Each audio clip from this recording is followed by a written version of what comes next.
Em,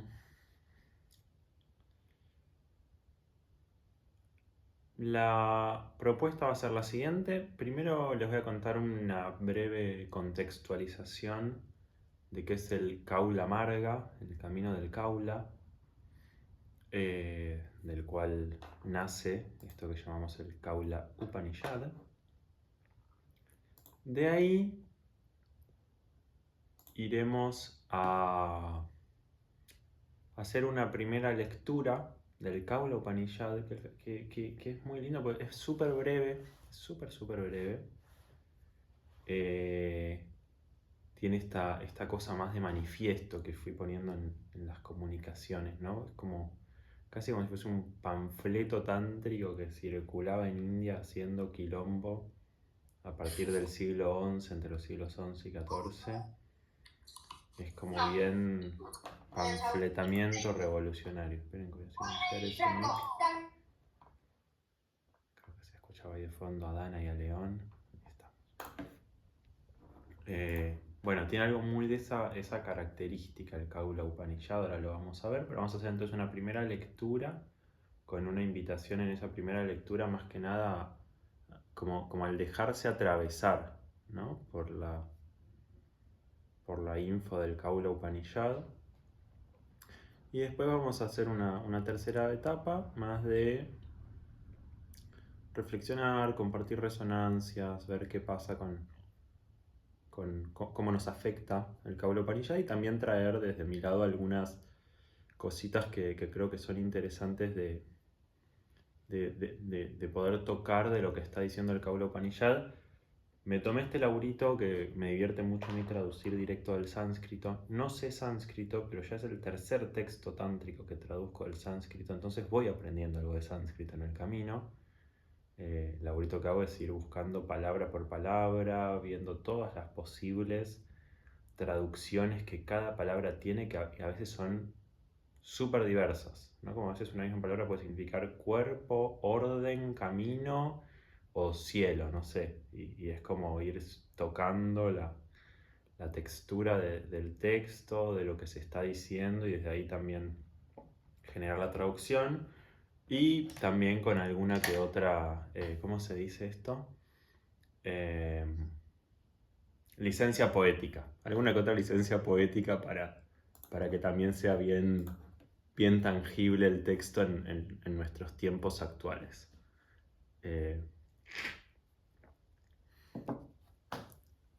Así que empezamos, ¿les parece? Les cuento un poco, como les decía, de este contexto. Perdón, una cosa más, esto que decía la traducción también es porque en algunos momentos voy a remitirme a eso, al original en sánscrito, a por qué tomé ciertas decisiones de traducción o a qué es lo que puede estar queriendo decir ese original en sánscrito en algunas decisiones que fueron más difíciles en la traducción. En especial de todo el último verso que me parece más asombroso y el más complejo de significar. Contextualización entonces. Va a ser muy breve, si les interesa la historia del Tantra, ya hay 80.000 clases sobre eso, se las puedo pasar. Entonces no me voy a meter a hacer una mega historia del Tantra, pero sí ver qué es el Kaula Marga. Marga en sánscrito significa camino. Y el Tantra, después de haber quedado colonizado y velado después de la conquista, de la colonización aria, o sea, ustedes saben que en la zona del Valle del Indo vivían unos pueblos que eran estos pueblos donde empieza a existir el Tantra. Estamos hablando hace 5.000, 6.000 años, Mohenjo-Daro, Harappa, etc. Y en un momento, en el norte había otros pueblos que eran guerreros, cazadores, que eran los arios. En un momento hay una tremenda escasez en el norte, hay un par de inundaciones en Mohenjo-Daro y Harappa que debilitan estos pueblos, que eran pueblos muy interesantes porque ponían el énfasis siempre en el buen vivir comunitario, o sea, no había jerarquía, son muy flasheros, eso no voy a entrar en detalles ahora, pero en un momento los arios los conquistan, los invaden, los hacen pelota y expropian su cultura muy avanzada y profunda para la época, hace 5000 años, y con eso crean todo lo que es el hinduismo, ¿sí?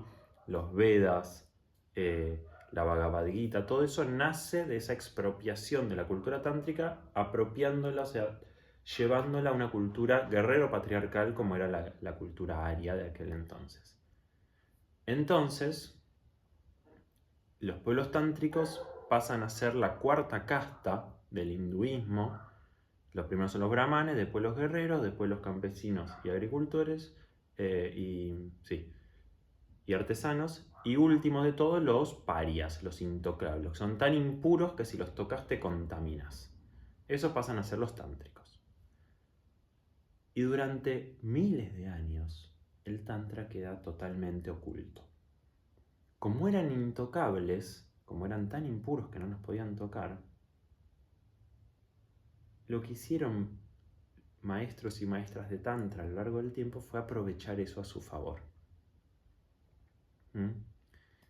Entonces, exageraban su locura, su impureza, para que nadie les joda. Y entonces el tantra pudo sobrevivir en una periferia constante en todo lo que actualmente es India y Pakistán. Y a partir recién del siglo II, o sea, 3000 años después de la conquista, a partir del siglo I o II más o menos de nuestra era después de Cristo, empiezan reemergentes tántricos. Y esos reemergentes los podemos agrupar en tres grandes grupos, ¿sí? El Ati Marga, que sería el primero, el Mantra Marga, el segundo, y el Kaula Marga, que es el que ahí quería llegar, el tercero. Y en cada uno de esos emergentes, principalmente en el Ati Marga y el Mantra Marga, hay una rama que siempre es más conservadora, que trae algo más tántrico, pero todavía como muy condescendiente con el brahmanismo, y una rama que es mucho más revolucionaria, que en el Ati Marga son los Kapalika, en el Mantra Marga son principalmente los Trika y los Kali Mantras, y el Kaula Marga entero es extremadamente revolucionario. ¿Qué tiene de revolucionario en el contexto de la India?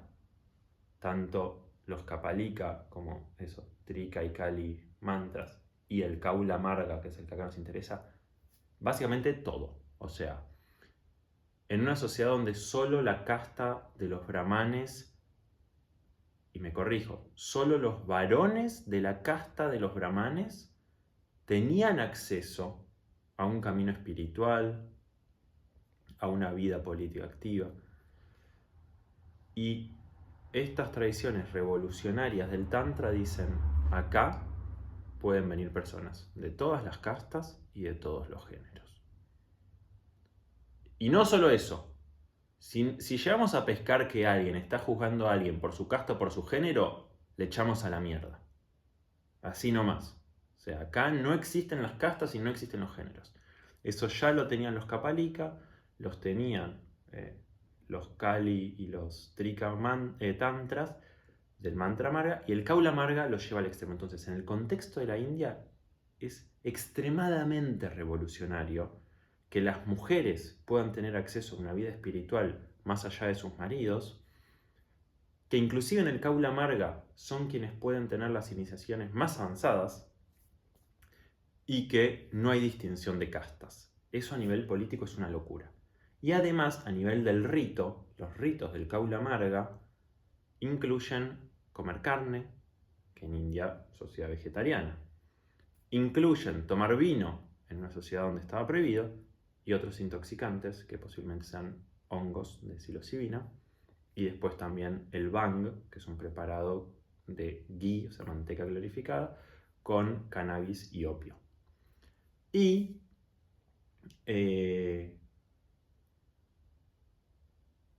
la sexualidad.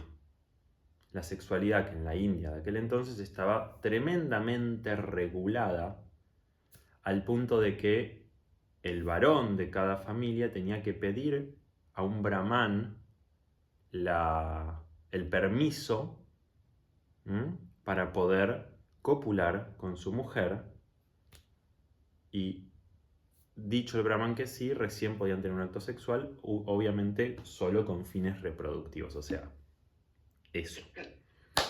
Y acá no. El Kaula Marga dice, vamos a comer carne, a tomar vino, a coger. Vienen mujeres, vienen varones, vienen de todas las castas. Acá no hay distinción. ¿Por qué? Porque es un camino no dual. Y eso es lo que ahora vamos a ver en el texto. O sea, porque no hay nada más sagrado ni más profano que ninguna otra cosa. Ni una casta es más sagrada o más profana que otra, ni el varón es más sagrado que la mujer o la mujer más profana que el varón, ni el vino, la carne o el sexo son más profanos que una merienda vegana con leche de almendras y castidades. Ese es el quilombo que hace el Kaula en India. Y entonces en todo este breve contextualización que les traigo, aparece por allá por el siglo XI, o sea, el Kaula Marga empieza a existir posiblemente hacia el siglo IX, conviviendo con las escuelas de Mantra Marga. Y lo más interesante que pasa con el Kaula es que interioriza mucho de los rituales que eran exteriores. ¿Sí? O sea, hasta el mantra marga, más allá de que sean súper tántricos y todo, que ya tienen toda esta beta revolucionaria que les digo, los rituales tenían muchos elementos exteriores. Y el Kaula Marga, mucho por este énfasis de todos los emergentes tántricos de querer ser lo más accesibles posibles, internalizan mucho del ritual, o sea, para que puedas hacer tu práctica aunque no tengas absolutamente nada. Esa es un poco la intención. Decía, hacia el siglo IX-X ya empieza a existir el Kaula y hacia el siglo XI empieza a darse a conocer el Kaula Upanishad. ¿Sí? Este texto que, como les vengo diciendo, es como una especie casi de panfleto, ¿no? de manifiesto, de algo que como para poder salir a gritar en la plaza, ¿no? Y desde ahí tener la conexión de lo que van buscando. Antes de empezar con el texto, quiero hacer solo una mención al título, que es Kaula Upanishad, ¿no? Kaula, que es el nombre de toda esta escuela de Tantra muy bisagra en lo que son los reemergentes tántricos de India y de donde tomamos casi todo lo que es nuestro Tantra actual. Kaula significa fundamentalmente, lo podríamos traducir como clan, familia, en realidad familia. Kaula significa familia, básicamente. Y es como ya una propuesta de un modo de sentir esa escuela, ¿no? Kaula es familia. Y Upanishad, más allá de que es el nombre con el que se conoce a lo que son las escrituras, una serie de escrituras de la India, tiene un significado etimológico súper interesante a la hora de traer el Kaula Upanishad, ¿sí? Porque Upa significa cerca. Ni significa abajo. Y Shad significa sentarse. Entonces Upanishad es sentarse cerquita y abajo. ¿Sí? El abajo tiene que ver con una intención de humildad. En este caso, no de jerarquía, sino de humildad. Entonces hay algo de proponer una transmisión que es cerquita y en la humildad de una actitud receptiva, ¿no? Entonces eso es Upanishad, ¿no? Nos sentamos acá cerca a través del Zoom, pero cerca igual, con la humildad de ser aprendices a descubrir qué es el Kaula. ¿Están para que pasemos al texto? Bien. Entonces les voy a invitar, antes de la lectura, a por ahí tomarse un momentito de ver si necesitan algo para acomodarse, para llegarse un poquito más acá. La intención, como les decía, va a ser una primera lectura no tanto para intelectualizarla, para entenderla, sino para dejarnos tocar por el texto, ¿sí? Fíjense, si necesitan algún acomodamiento, pueden cerrar los ojitos para escuchar, para sacar el impulso visual un ratito y ir dejando que cada frasecita resuene, sea como algo que hace lugar en el cuerpo. En lo que sea que estén. Me encanta que haya alguien con una mecha prendida haciendo cosas. Lo mismo ahí, tomar y hacerlo parte de la labor también, que eso también se trata.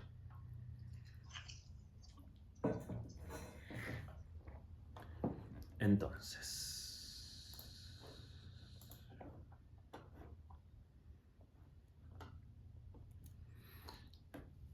¿qué hago? ¿Lo leo solo en español o clavo lectura sánscrito-español de cada frase? ¿Qué les copa más? Tienes una votación. Sánscrito y español también. Sánscrito-español. Listo, vamos con un sánscrito-español. Perdona si alguien sabe sánscrito y mi pronunciación, pero daré lo mejor de mí. Entonces, a ver si puedo hacer algo para tener el texto abierto y al mismo tiempo verles.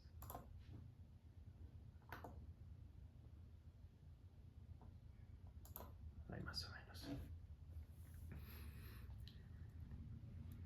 Bien, vamos entonces. Es invitación a ir dejándose tocar en la parte sánscrita, tal vez por los sonidos, los fonemas, y en el español también por el contenido.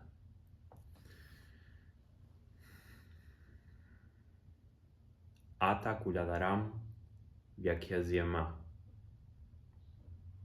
Ahora declaramos el camino del Kaula. Dharma Dharma Vinirmukta.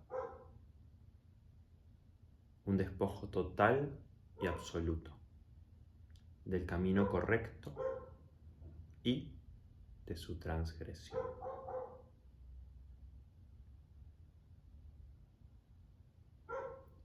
Vaita Varjita.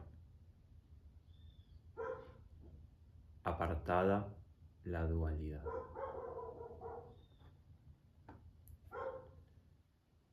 Nistaranga. Una pausa en las agitaciones.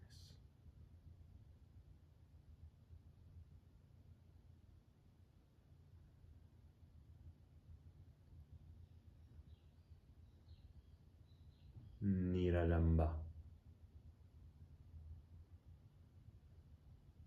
Sin soportes.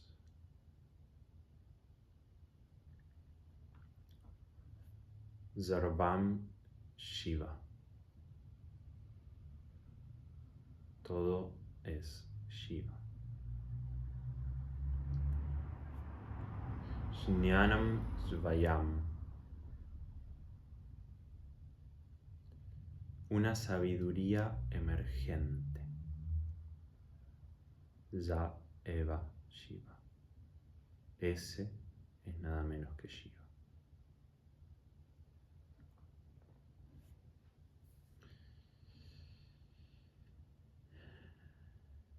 Yate Tate Vartanam.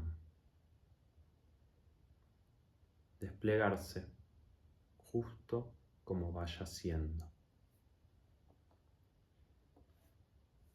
Svakchandos Pizenam. Al servicio del pulso espontáneo. Za Eva Yogi. Ese es nada menos que el yogi.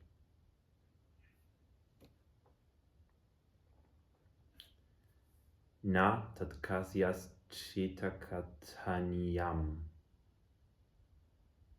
Que esta experiencia no se convierta en un cuentito para los demás.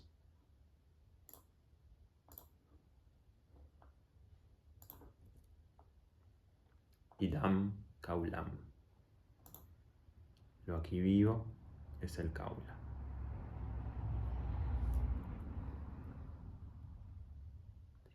Nalokai za samsaraga. Que no se pegue demasiado el mundo. Na zastrade divi samsaraga. Que no se peguen demasiado las escrituras. Na ka zempradika. Cuidado con el sectarismo. Zarvada Svenandat Zamlina. Siempre disuelto en el propio gozo.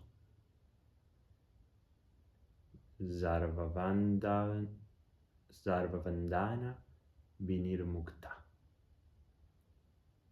Todas las ataduras están sueltas.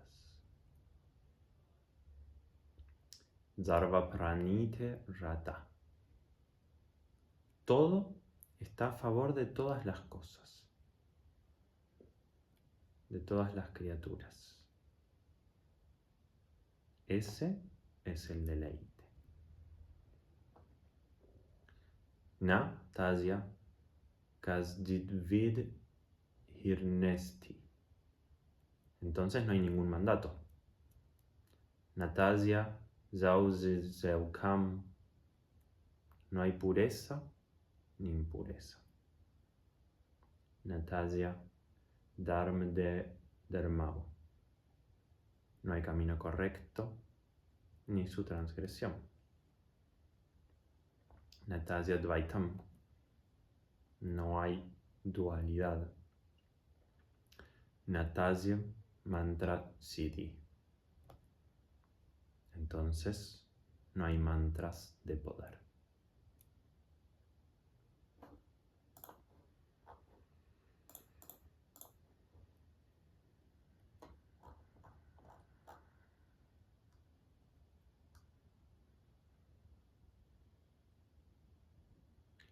Voy a pasarlo una vez más solo en español, como para que quede bien esa parte del significado. Y después lo comentamos.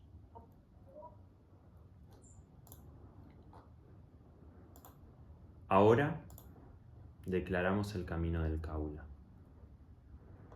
Un despojo total y absoluto del camino correcto y también de su transgresión. Apartada la dualidad, una pausa en las agitaciones.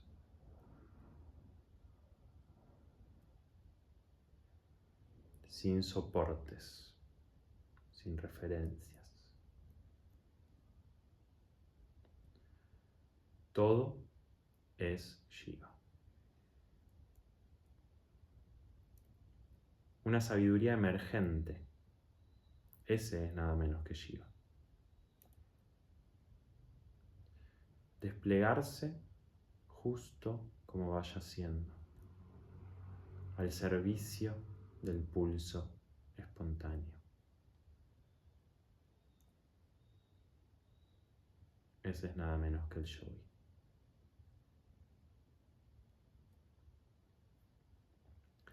Que esta experiencia no se convierta en un cuentito para los demás.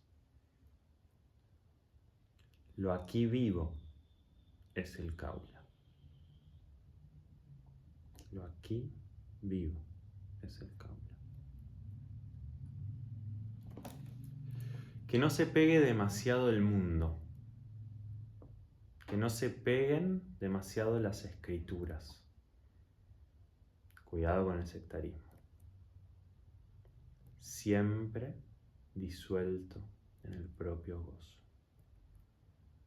Todas las ataduras están sueltas.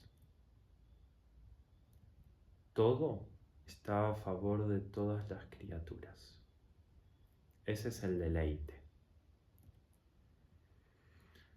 Entonces, no hay ningún mandato. No hay pureza ni impureza. No hay camino correcto, ni su transgresión. No hay dualidad. Entonces, no hay mantras de poder.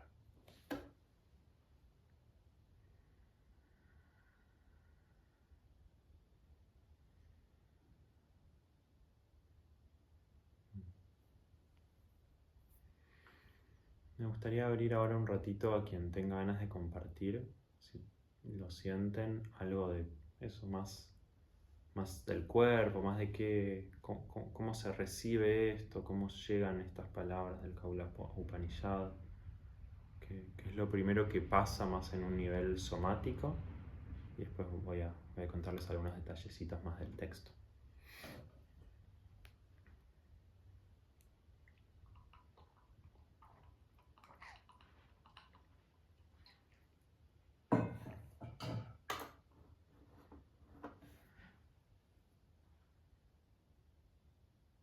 Bueno, tomo la iniciativa.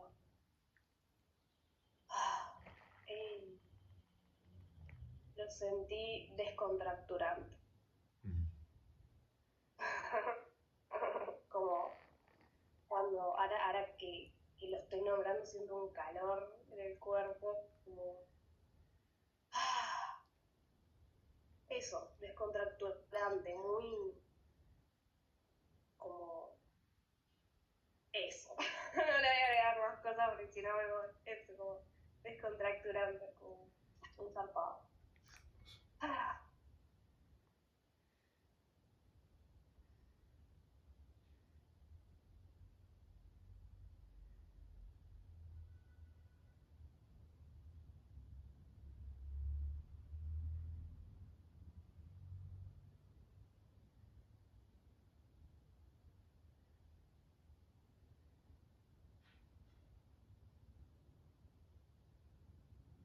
¿Alguien más quiere compartir algún registro? Bien inmediato, bien de primera sensación o qué pasa al escuchar.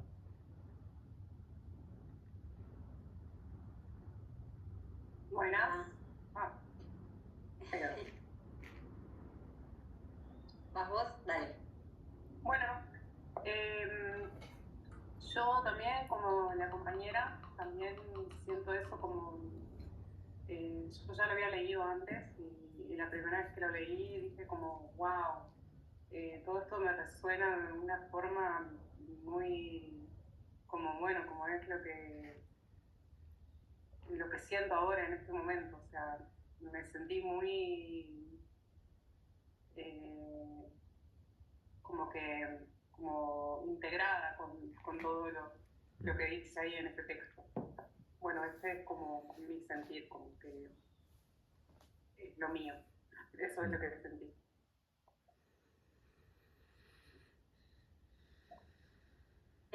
A mí se me viene como, sí, entre liviandad y entusiasmo, ¿no? Como, sí, eso la verdad.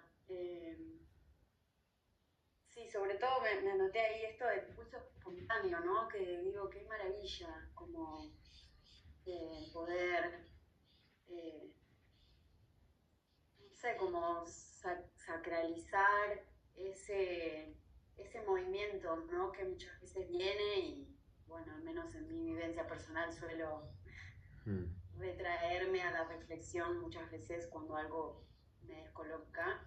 Y qué lindo poder eso, ¿no? Como honrar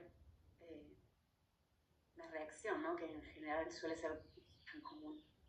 Eh, Eso, validar ese pulso. Gracias. Gracias. Ahí en el chat decían espiritualidad encarnada y mi cuerpo entra en una temperatura justa y me libera sonrisas.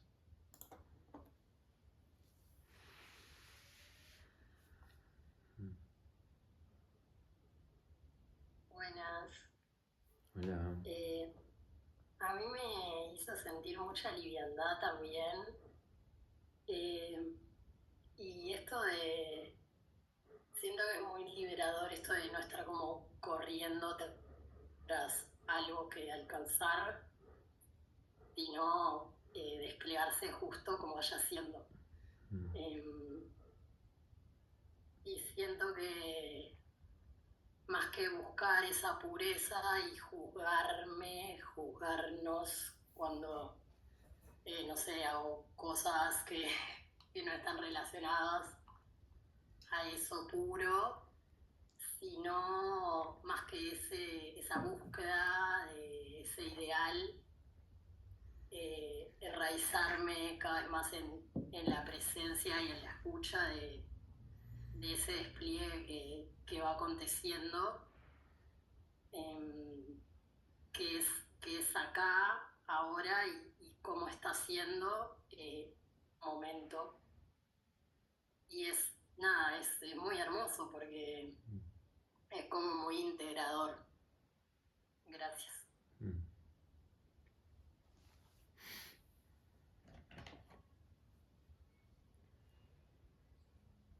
Yo sentí que cada oración como que ocupaba un lugar dentro, ¿no? Como que me sentí que volvía a mí, como que podía estar ahí en mi cuerpo, sintiendo, y algo que sentía ahí dentro, que ahora al poder compartir, hablar acá, siento que eso se junta, ¿no? Como que se expande por el cuerpo.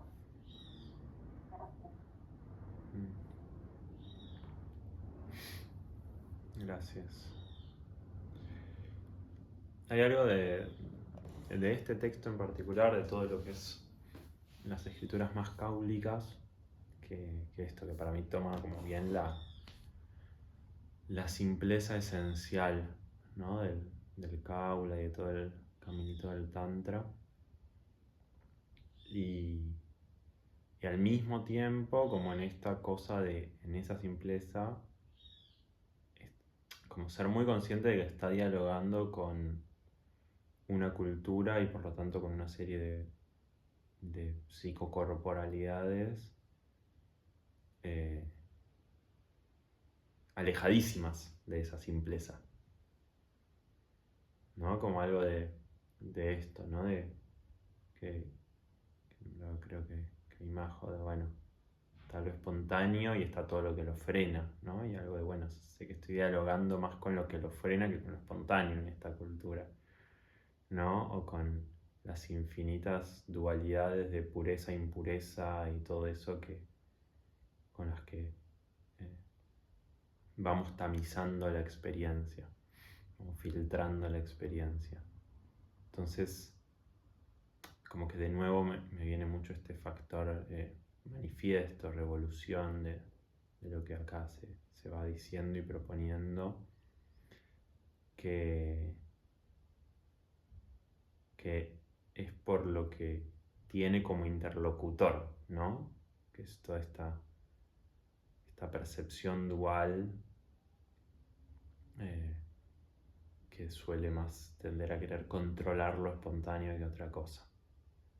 Entonces, me dan ganas, si están, vamos a eso, temas de traer como algunas cositas, más que nada algunos de los sutras que me parecen tremendas, ¿no? Porque ya empieza con esto, ¿no? Bueno, primero que hay muchos textos que arrancan con esa palabra que es ese ahora, que es ata, muchos textos de Upanishads y eso que arrancan con esa palabra, y que no es solo ahora, ¿no? Es como esta sensación de que te trae acá, ¿no? Como ahora expondremos el kaula, ¿no? Hay un gesto inicial de es lo que como nos traemos acá para investigarlo. Y esto primero que dice, ¿no? De un despojo total y absoluto del camino correcto, que fue como elegí traducir dharma, una palabra que por ahí tenemos presente acá, ¿no? Un despojo total y absoluto del dharma y también del adharma, que que es lo que yo traduje como su transgresión, ¿no? Y eso ya, la mente dual, ya en la primera oración prácticamente te deja en pampa y la vía. Porque si no es el camino correcto, entonces supongo que lo que hay es la transgresión del camino correcto, ¿no? El camino transgresor, incorrecto, rebelde. Y acá te dice, no es ni uno ni el otro. No es ni seguir el Dharma, o sea, ni seguir el camino correcto, que al principio lo había traducido como el camino impuesto. Creo que vale esa traducción también, pero bueno, al final me quedé con el correcto que me pareció más abarcativo. Entonces no es ni seguir el camino impuesto, pero tampoco la transgresión del camino impuesto, por la transgresión en sí, ¿no? Entonces ya en la mente dual ya ahí te dejó, bueno, a ver, entonces ¿qué? ¿De qué estamos hablando? ¿No? Y ahí como para mí te tira como una aclaración, ¿no? Bueno, apartada la dualidad, o sea, ya está, no es ni el Dharma ni el Adharma. Y eso va a ser así con todo. O sea, dejamos de lado esta dualidad del camino correcto, del camino incorrecto. ¿Estamos de acuerdo? Bueno. Entonces, trae esta sensación de una pausa en las agitaciones, ¿no? Como si hubiera algo que inevitablemente agitaciones está ligado eso, a suponer camino correcto e incorrecto, ¿no? Si yo no supongo que hay un Dharma y una Dharma, o sea, que hay un camino que tengo que seguir y uno que es el que no, o que sí, pero desde la rebeldía, ¿verdad? ¿Hay algo que no sea el camino?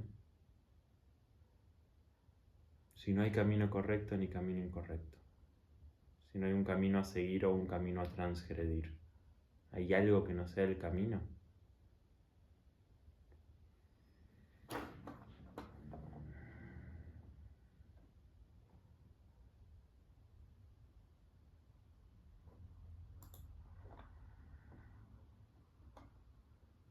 Entonces tenemos esta pausa y el siguiente que es muy cortito y muy potente, que es sin soportes, ¿no? Porque hay algo de esa sensación de que haya un camino correcto, ¿no? O un ideal que perseguir, ¿no? Que te da un soporte, te da una referencia, ¿no? Cuando corremos el Dharma y el Adharma, si no hay ni un camino a seguir ni un camino a transgredir, te quedas sin soportes, te quedas sin referencias, ¿no? Entonces me parece muy interesante este sutra donde te deja algo, ok, no tengo soportes, no tengo referencias. Que hay otra posibilidad que había sentido de traducir soportes, que era sin muletas también, ¿no? Como más trayendo la idea de que el Dharma, el camino a seguir, el ideal, son como esas muletitas que nos llevan en la vida, ¿no? Esos apoyos falsos o apoyos externos, y que cuando corremos que haya un camino a seguir o un camino a transgredir, nos quedamos sin soportes.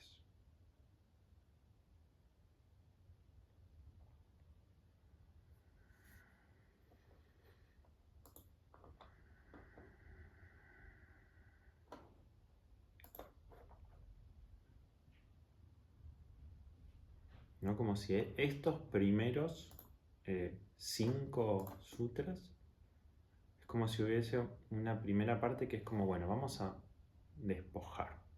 Sacamos el camino correcto e incorrecto, sacamos el tener que seguir un camino o el tener que transgredirlo. Apartamos la dualidad, algo en las agitaciones tiene una pausa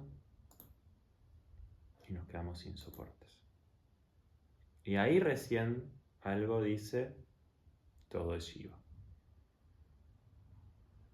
¿no? Que Shiva decidí traducirlo como Shiva, como directamente dejarlo ahí. Podría haber sido todo es conciencia, si se quiere, o todo es consciente. Son las dos posibles traducciones para Shiva, todo es conciencia o todo es consciente. Pero bueno, dejamos un poquito de misticismo tántrico del siglo X y dejamos la palabra Shiva entera. Pero me parece interesante que no empieza diciendo todo es Shiva y después te dice no hay camino correcto, ¿no? Como que primero te saca un poquito los andamios, los andamiajes, ¿no? Y ahí recién todo es Shiva. Y a partir de ahí es como todo es Shiva, ¿no? Ok, entonces, ¿qué es Shiva? Y lo primero que dice es una sabiduría emergente.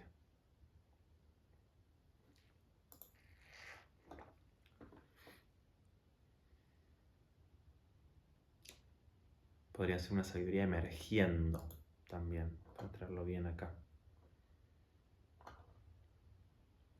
Eso es nada más y nada menos que Shiva. Una sabiduría que está todo el tiempo emergiendo, ¿no? Eso es lo que dice el texto. Eso es nada más y nada menos que Shiva. Una sabiduría que está todo el tiempo emergiendo. No es una sabiduría que viene de antes, no es acumulación, no es proyección, es algo que está todo el tiempo emergiendo. Entonces acá me viene como hacer esta pausita y ver como de a poco a qué modo de habitarnos, de habitar el mundo, como que nos va acercando este texto, ¿no? Porque si no hay un camino a seguir o un camino a transgredir, si no hay nada de lo que me pueda agarrar y solo hay una sabiduría que está todo el tiempo emergiendo y con la cual me estoy vinculando y al mismo tiempo soy, porque si todo es Shiva, soy Shiva. O sea, si todo es consciente, soy esa conciencia. Y si eso, Shiva, es una sabiduría emergente, soy una sabiduría emergente vinculándose continuamente con la sabiduría emergente. ¿Me siguen con esto? Yo, o sea, acá este coso, este pedacito de totalidad que soy, que percibe desde una cierta sensación de individualidad, y todo lo que soy, absolutamente todo lo que soy, es la sabiduría emergente de lo vivo. ¿Y con qué me estoy vinculando? Con manifestaciones de esta misma sabiduría emergente de lo vivo. Entonces, cada interacción que tengo, ¿qué es? Es lo vivo revelándose a sí mismo. Y acá, digo, hasta acá hablo más de lo externo, y acá dice, bueno, entonces esto cómo se vivencia desde este individuo. O sea, acá en los siguientes 2 sutras dice cuál es el camino. Y fíjense que es tan simple que se puede decir en 2 sutras. Toda la práctica, todo el camino se puede decir en 2 oraciones. ¿Cuáles son las 2 oraciones que son todo el camino del Tantra? Todo el camino del Kaula Marga son estas 2 oraciones. Desplegarse justo como vaya siendo, al servicio del pulso espontáneo. En esas 2 oraciones tenés todo el camino espiritual de todo lo que hay es eso. Dale, Juana, después queda grabadito, así que se puede seguir viendo después. Entonces, desplegarse justo como vaya siendo, al servicio del pulso espontáneo. Acá siempre cabe la aclaración, que nos cabe porque se nos separa muy fácil, que es que eso es no excluir absolutamente nada de la experiencia que está haciendo. No excluir nada. ¿Sí? En esto que, permiso con los ejemplos, ¿no? Pero que traían antes, ¿no? De bueno, hay una parte que tiende a lo espontáneo y otra que lo tiende más a guardar, ¿no? A impedir. Eso es lo espontáneo. Todo eso. Lo emergente y también las resistencias, las reacciones. O sea, nada no es la sabiduría emergente. Es toda, o sea, no puede haber un mínimo recorte en la experiencia. Entonces, es lo que siento y también es cómo me estoy vinculando con eso que siento, cómo se frena, todo es el pulso espontáneo.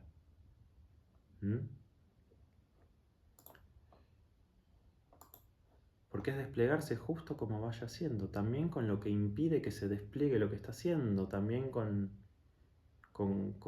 las ganas de que sea distinto, con todo. No hay nada que no sea lo que está haciendo.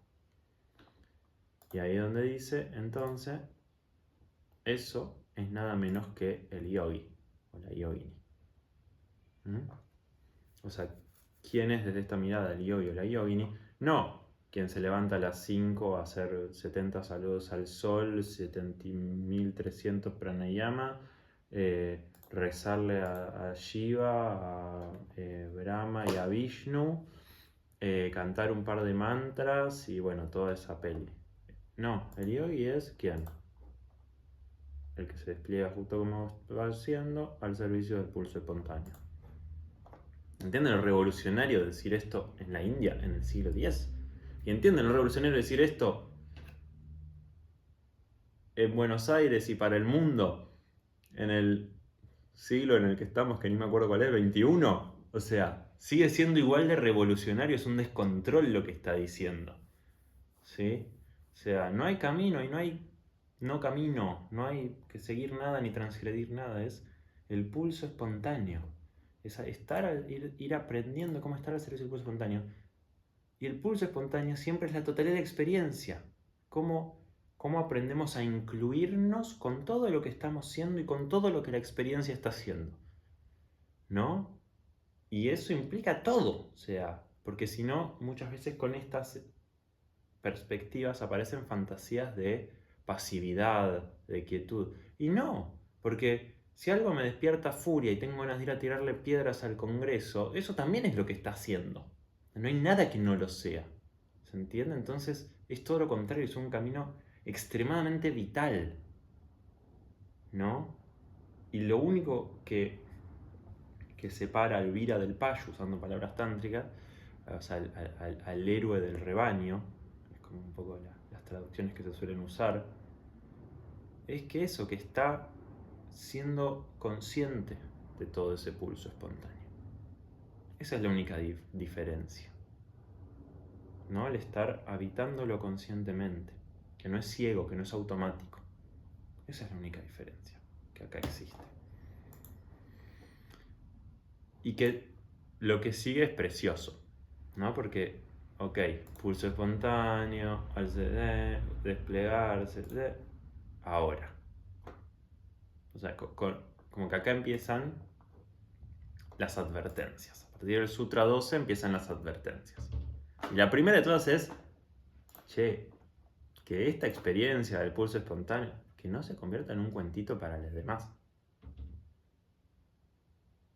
Es lo primero. O sea, el momento en que te estás contando un cuentito de vos mismo como alguien que ve espontáneo, pulso, sasa, y te pones a contar el cuentito, ya está, ya perdiste. Game over. Antes de empezar.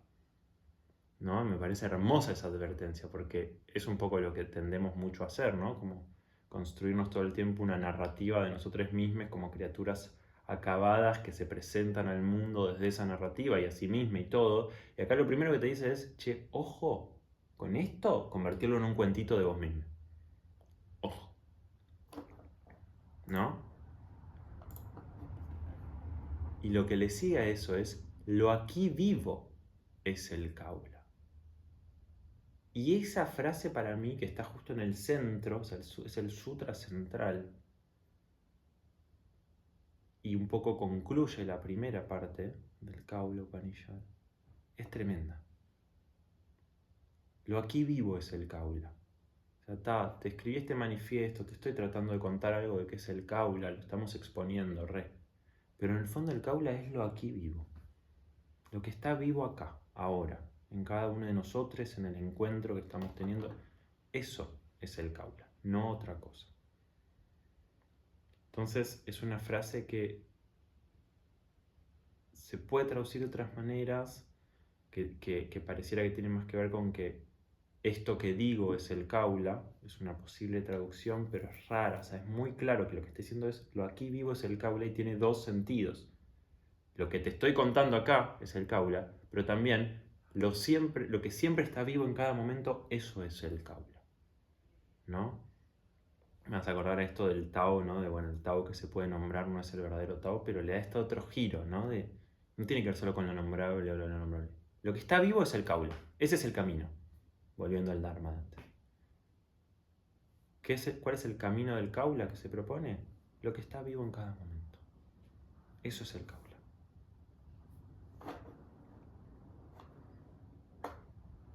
¿Alguna pausita? ¿Alguien quiere comentar algo de las cosas que vengo trayendo de esta primera parte?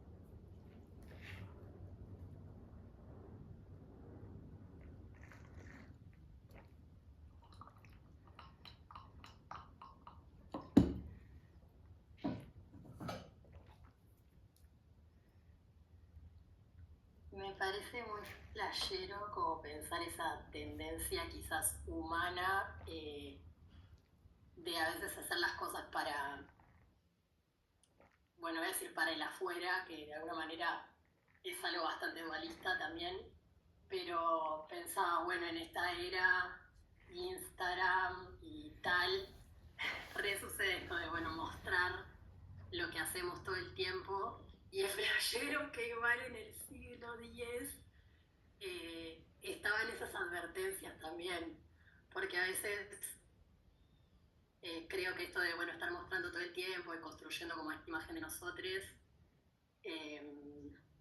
creo que es algo como muy de este presente y como leyendo estas cosas súper antiguas, me hace pensar también esto de que, bueno, quizás sea algo humano de buscar esa cierta legitimidad o de, no sé, un instinto de pertenencia o algo así. Hermoso. Pienso mucho esto, como las distintas escuelas de Tantra que fueron emergiendo del siglo II en adelante.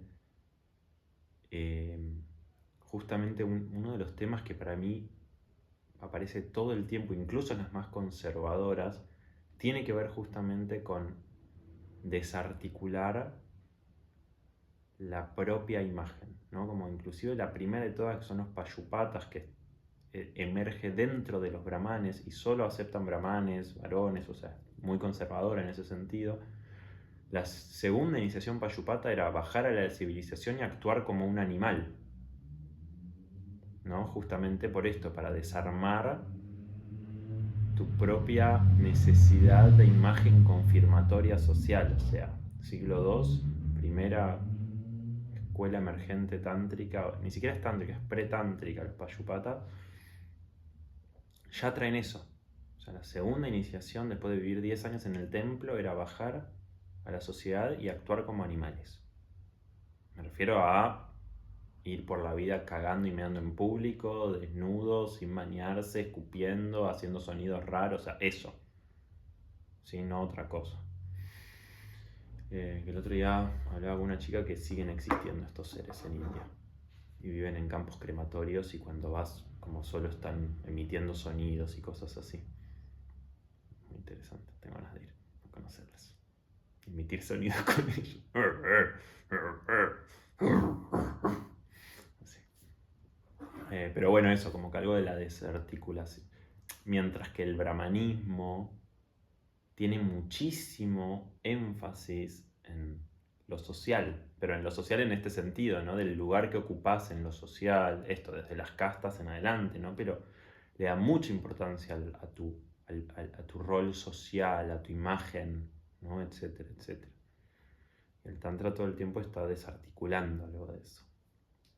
Así que, hermosa observación. A todo esto igual, por favor ahora háganse un par de selfies, como cuenten que estamos en esta, que las redes sociales explotadas, diciendo acá, aprendiendo a evitar mi pulso espontáneo, ¿no? Por favor, que exploten. Yo no me llegué ni a peinar, me olvidé que tenía una sesión a las 11 justo antes de esto, así que no llegué ni a prepararme. Caí así, me pensaba hasta por ahí rapar, pero bueno, no llegué. Pero historias, yo quiero historias, muchas historias de acá. En comunidad, sí, por favor, en comunidad, desarticulando nuestras esencias. Es mucho cuentito. Y que de hecho, un poco el Kaula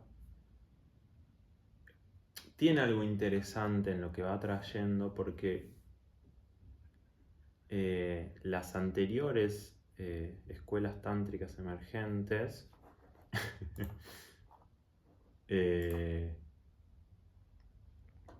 eso, como que justamente son bien transgresoras, pero hasta exteriorizantemente transgresoras. Entonces ya cuando te dice ni el camino correcto ni su transgresión, ya inclusive está cuestionando las escuelas tántricas anteriores.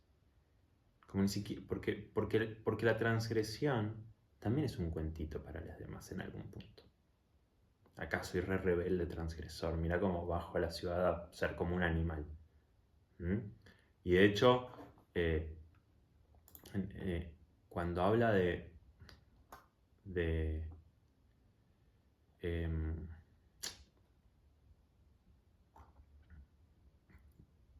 de que todas las ataduras están sueltas, también hay un modo de leer ese sutra, me adelanté un poquito, ahora igual seguimos sutra por sutra, pero también hay un modo de leer ese sutra que tiene que ver con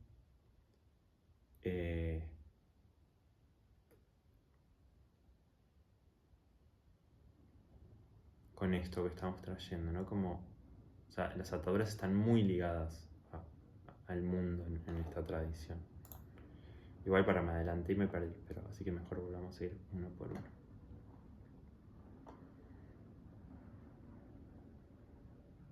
Hola, Hola.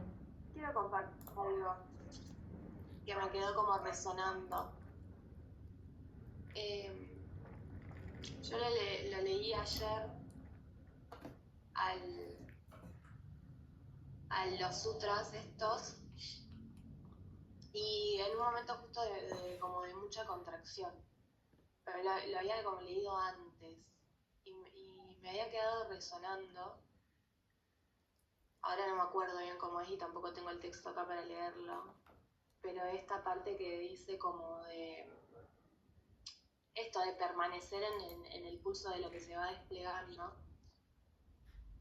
Y nada, y me pasaba que eso, que yo estaba como en un momento de mucha contracción y como que lo sentía en el cuerpo y como que todo el tiempo me venía internamente como ganas de sacármelo de encima a eso.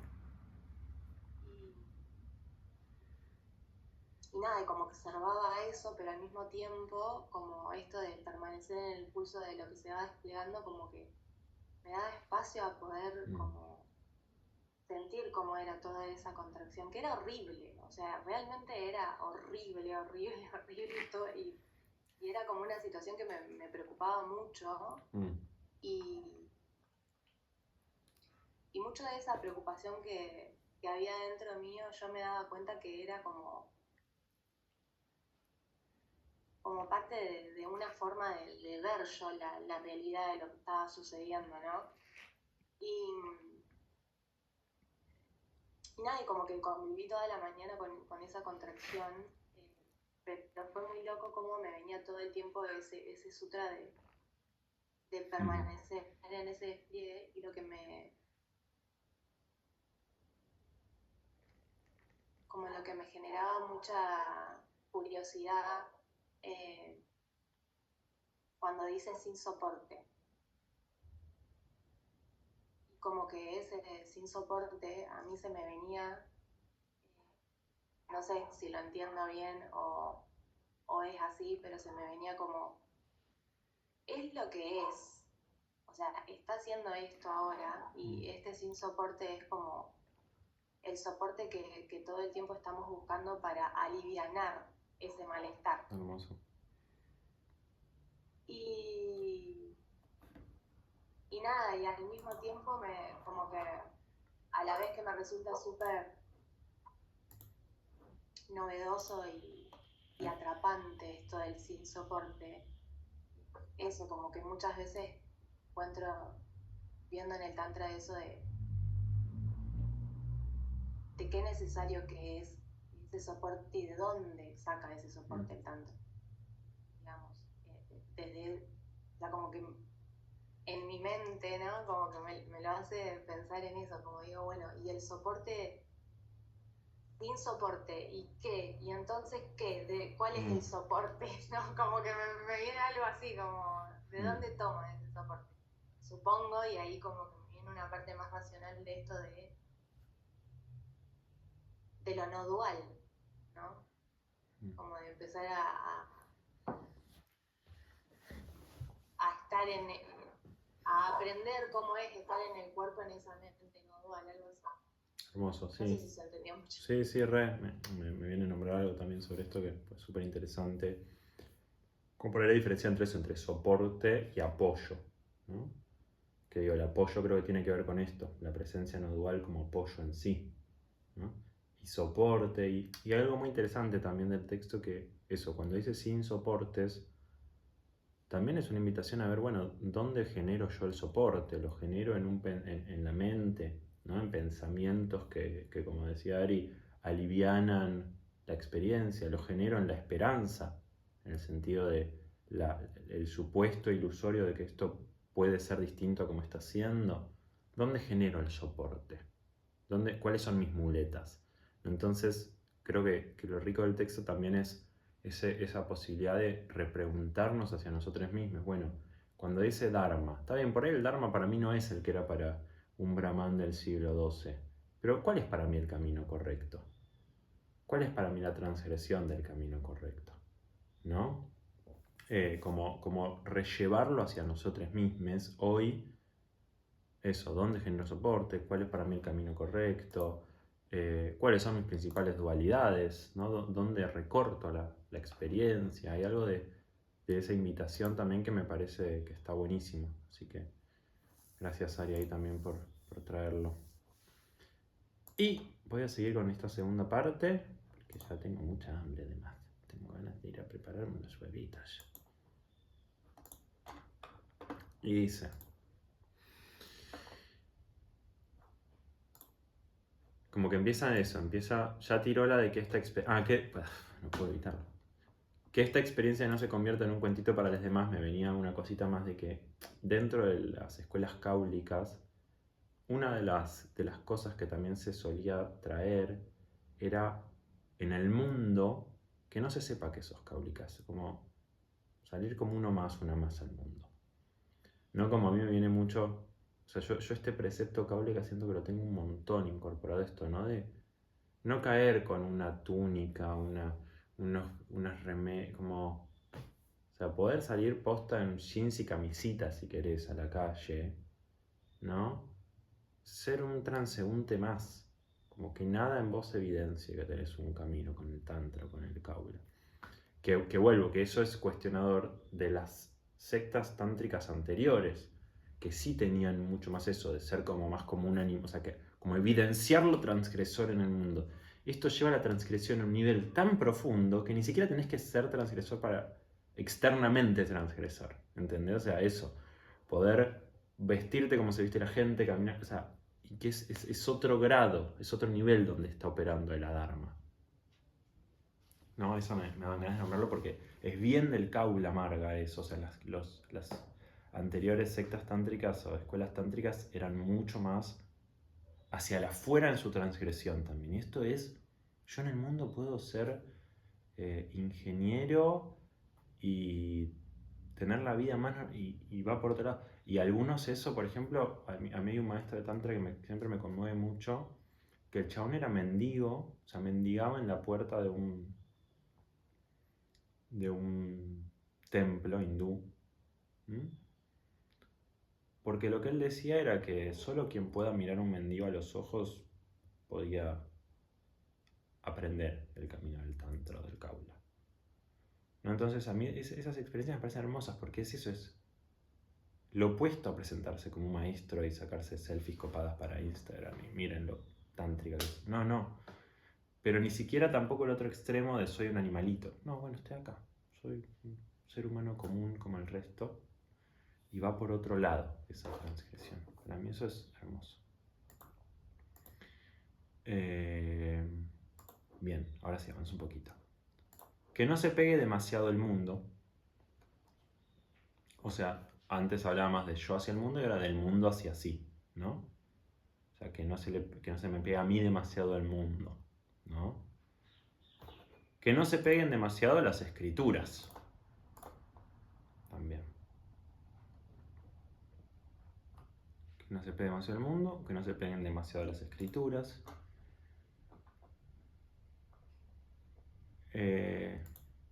Este también lo podría haber traducido igual, como que no se pegue demasiado el sectarismo, pero me sonó también traerlo más como advertencia, ¿no? Que no se pegue demasiado el mundo, que no se peguen demasiado las escrituras, cuidado con el sectarismo. Y me parece hermoso porque si estamos hablando de que el kaula se oponía radicalmente al sistema de castas, un poco te está diciendo, ojo con hacer del Kaula otra especie de casta, ¿no? Ojo con hacer de nosotros una secta, ¿m? Que otra vez genere división humana y el cáulica y el no cáulica. Y obviamente si generamos división vamos a generar jerarquía y entonces yo voy a hacer en algún lugar, me voy a creer que soy superior y que somos superiores porque somos tántricas y esta manga de no tántrica o de no lo que a ustedes se les ocurra poner ahí, ¿no? Entonces me parece hermoso que te pone ahí en la jeta esta advertencia de, che, ojo con el sectarismo, ojo con creer que ahora porque sos tántrica, cáulica, budista, astrólogo, tarotista, lo que se te ocurra, en algún nivel son mejor, más evolucionado, más iluminado, más lo que sea, que aquel que nunca escuchó hablar de esto y que lo que sea, ¿no? Entonces me parece hermosa esta advertencia. Y al toque, cuidado con el sectarismo y te tira siempre disuelto en el propio gozo, ¿no? Que acá no tenemos que entender gozo como un opuesto al dolor, sino más como el estar habitando plenamente lo que es, ¿no? Algo de eso es más, esa fue una de las palabras más difíciles de traducir. Terminé eligiendo gozo, pero fue difícil de elegir esa palabra, como algo de, bueno, siempre disuelto en...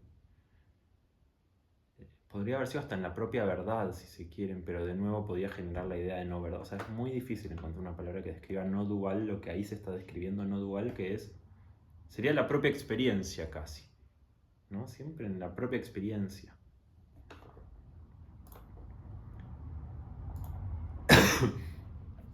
Después viene este que me parece muy bello también, que es todas las ataduras están sueltas. Y que esto, ¿no? Como, no es que no hay ataduras, están sueltitas. Es una sensación distinta, ¿no? A mí me da una sensación muy de eso, de como caminar con ropa holgada, no sé, una cosa así me genera. Como las ataduras están sueltas, están, las reconozco, las tengo, pero están sueltitas. No me amarran como para impedirme ese pulso espontáneo y todo lo que charlábamos. Pero tampoco es que no están sueltas.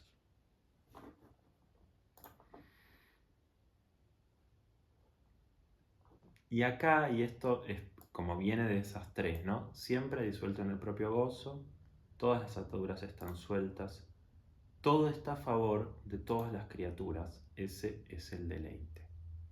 O sea, como que esa es la única parte donde trae algo de esta idea de que el universo, la vida, el misterio está a favor de las criaturas que en él viven, ¿no? Entonces, nada, es muy bello como o sea, como que no es que queda el gozo ubicado en un lugar del gozo individual, ¿no? Sino que el mismo deleite tiene que ver con ser parte de eso que está a favor de todas las criaturas, en cierto modo, y que es bien reminiscencia a lo que les contaba de estos primeros pueblos tántricas al principio, de que eran culturas orientadas al buen vivir comunitario. ¿Me siguen? O sea, hay algo de que no se puede separar, o sea, estos tres sutras a mí me dejan claro este registro de que no se puede separar el gozo individual del colectivo, del comunitario. Están íntimamente relacionados. Entonces, siempre disuelto en el propio gozo, pero todo está a favor de todas las criaturas. Ese es el deleite, ¿no? Como que ahí es donde se cruzan estas dos.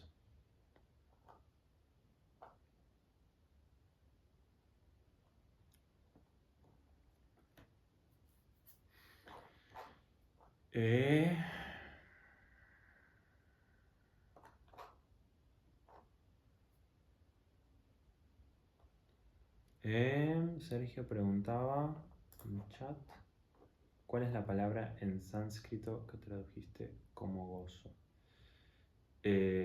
Gozo es una palabra bastante conocida que es ananda, es la que traduje como gozo. A veces se le llama bienaventuranza, bienestar, hasta felicidad se lo traduce a veces, ananda, alegría. Yo elegí gozo ahí. Pero ¿por qué de nuevo? Porque es casi todas esas palabras nos generan mucha dualidad, ¿no? Eso, bienestar se opone a malestar, felicidad a tristeza. Y no es esa la palabra o sea, no es eso lo que se está tratando de decir ahí. Sino más como esa plenitud, pero eso, no plenitud como opuesto a otra cosa, sino lo que es pleno en sí mismo en la experiencia que está haciendo. Lo contaba Ari antes. Habitar la tensión, lo contraído, la incomodidad, esa plenitud. Ese ananda. Bien, vamos acercándonos al final. Entonces, si todo está a favor de todo, y ahí es donde un poco lo que empieza a decir es, bueno, si todo está a favor de todo, entonces no hay ningún mandato. ¿No? Porque los mandatos, ¿qué son? Los mandatos son bajo el supuesto de que hay un mal que tenemos que dominar, ¿no? Las tablas de Moisés, los mandamientos, los yamas y niyamas que tenían en ese momento en la India, ¿qué son? ¿Por qué hay moral? Porque suponemos que hay una parte que tenemos que dominar porque es una parte que justamente no está a favor de lo que es. Pero si todo está a favor de todas las criaturas todo el tiempo, significa que también todo mi ser está a favor de la totalidad. Entonces, ¿por qué deberían haber mandatos? O sea, eso, el mandato sí o sí parte de suponer que hay una parte que no va. Y la gran paradoja es que, no sé, ahimsa, no violencia, en realidad termina siendo extremadamente violento, porque violentas tu propia agresividad, y así todo. Eso, dice Cata, me estaba rondando el sentir de la totalidad que para culturas orientales ya lo tienen difícil, para Occidente, donde él hago lo que se me cante, puede ser difícil. Totalmente, totalmente. Entonces, volvemos a este girito de que ni siquiera puede caber esa noción de goce individual acá. Sí, está muy cerca de esto. Pero está buenísimo como eso.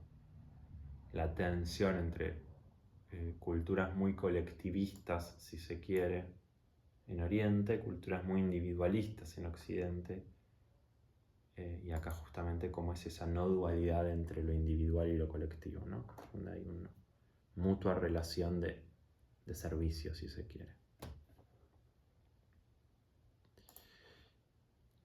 Bueno, y sigue. Entonces no hay mandato, entonces no hay pureza ni impureza, que vuelvo, eso en India en particular tiene una obsesión con lo puro y lo impuro tremenda, pero no es distinta a la obsesión que hoy tenemos con la pulcritud en Occidente, por ejemplo, ¿no? Y lo aesthetic, ¿no? Y lo megapulcro y megapulido que tiene que estar todo.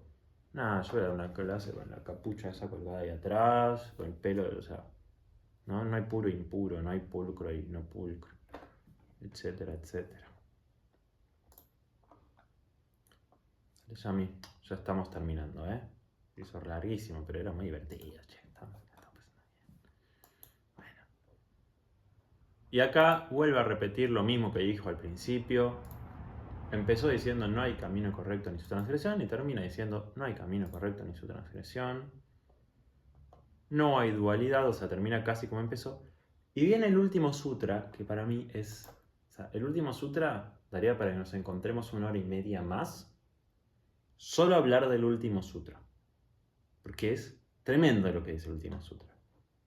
Dice Na Tasya Mantra Siddhi. Yo lo traduje como entonces no hay mantras de poder. Pero la palabra Siddhi es una palabra muy compleja. Los siddhis, dentro de las anteriores sectas tántricas, tenían algo muy de lo chamánico. Y los siddhis eran como los poderes sobrenaturales a los cuales el practicante aspiraba y que supuestamente a través de la práctica del tantra iba a obtener telepatía, teletransportación, transmigración, telequinesis, lo que se les ocurra, ¿sí? Todo eso eran los siddhis.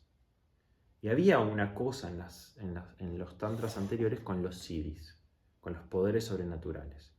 Y mucho tiene que ver con, bueno, eso, si haces esta práctica durante 2 meses vas a poder tocar el fuego sin quemarte. Si haces esta práctica durante 3 meses vas a poder leer la mente del otro. O sea, literal dicen eso muchos textos de más que nada las escuelas de mantra marga, ¿sí? Están muy orientados a los siddhis, a los poderes sobrenaturales. Entonces el Kaula termina diciendo, no hay mantras de poder. Natasya mantra siddhi, o sea, no. Pero no es solo no hay, o sea, lo que está haciendo en el fondo es sacar la idea de que haces la práctica para alcanzar el siddhi. Pero en el fondo, y más todavía en el fondo, lo que está diciendo es sacarte la idea de que haces la práctica para alcanzar algo, lo que sea. ¿No? Entonces, así como antes completamos el sin, ¿cómo es la palabra? No, que no era pollos, el sin andamiajes, sin muletitas, sin soportes. Así como antes completamos el sin soportes, con, bueno, ¿qué se me arma a mí como soporte? Acá sería lo mismo, ¿qué se me arma a mí como siddhi? Pero que en este contexto sería como logro. O sea, ¿qué estoy buscando? Y acá lo que te dice es, no hay mantras de poder, no hay una práctica para alcanzar algo. Lo único que hay es la disolución del propio gozo, pero que es la práctica en sí. ¿Se entiende? O sea, no cantás un mantra para alcanzar un poder, o para alcanzar un logro, o para alcanzar lo que sea. Cantás un mantra por el mismo gozo de cantar el mantra. Te sentás a meditar, no para iluminarte, para sentarte a meditar. O sea, lo que está diciendo este último sutra es, la práctica es el fin en sí mismo. Y la práctica es la vida toda, porque eso, otras cosas que trae el Kaula a lo largo de los textos es, la gran práctica es comer, cagar, bailar, jugar, llorar, reír, eso es la gran práctica. Entonces, si unimos un poco todo esto es el fin, o sea, la práctica es el fin en sí mismo y la práctica es absolutamente todo lo que ya se dijo antes. O sea, no hay algo por algo más. Lo único que tenemos es esta investigación de ese pulso emergente que es todo y que somos parte de ese todo que es la sabiduría emergente que es Shiva. Entonces, por eso digo que este último sutra es interesantísimo porque no solo cuestiona una cultura brahmánica que toda su práctica está organizada en función de la iluminación, o inclusive el budismo, que ya acá estaba súper instalado en India, por más de que en India lo habían excluido, o sea, te sentás a meditar no para sentarte a meditar, para iluminarte, ¿no? Para liberarte de tus apegos. Y acá lo que está diciendo es, no hay práctica para otra cosa. Y al mismo tiempo cuestiona, y al igual que lo de Dharma, o sea, que el camino correcto y la transgresión, de nuevo es un cuestionamiento también a las escuelas tántricas precedentes, que estaban bastante obsesionadas con alcanzar los siddhis, los poderes sobrenaturales. Entonces, cuestiona toda práctica que sea para un logro distinto de sí mismo. Y eso es bellísimo y es algo que, repito, estaría dar para hablar 1 hora y media más. La diferencia que se hace en el Tantra entre materialismo espiritual y Tantra. Materialismo espiritual es cualquier práctica que sea para obtener algo, otra cosa. O sea, desde la vida después de la muerte, el cielo, o un ritualcito falopa de abundancia New Age. Cualquier práctica que sea para obtener algo es materialismo espiritual. Y este último sutra está hablando de eso. La práctica es por la práctica en sí misma. Y no hay nada que no pueda ser potencialmente la práctica. Lo único que hace que sea la práctica es que estés ahí, mientras se está haciendo. Mi práctica ahora será prepararme unos huevos. Bueno, gracias por bancar la nerdeada. Seguramente pronto traduzca algún otro y nos volvamos a encontrar porque me remanijé a hacer esto, me re divierte. Y eso, y no se olviden de subir muchas historias contando que son cáulicas, etiquetándome a mí como el gran maestro del Kaula Y acuérdense que a partir de ahora es muy importante que se sientan parte de esta secta. Eso es fundamental. Es lo único que, o sea, no garpen, pero siéntanse parte de esta secta cáulica del siglo XXI. Entonces acuérdense, muchas historias en Instagram, gratitud al gran gurú Wem y sentirse parte de la secta tántrica cáulica del siglo XXI. Eso es lo único. Tranco. Un placer, discípulos y discípulas y discípules. Nos veremos la próxima. Gracias.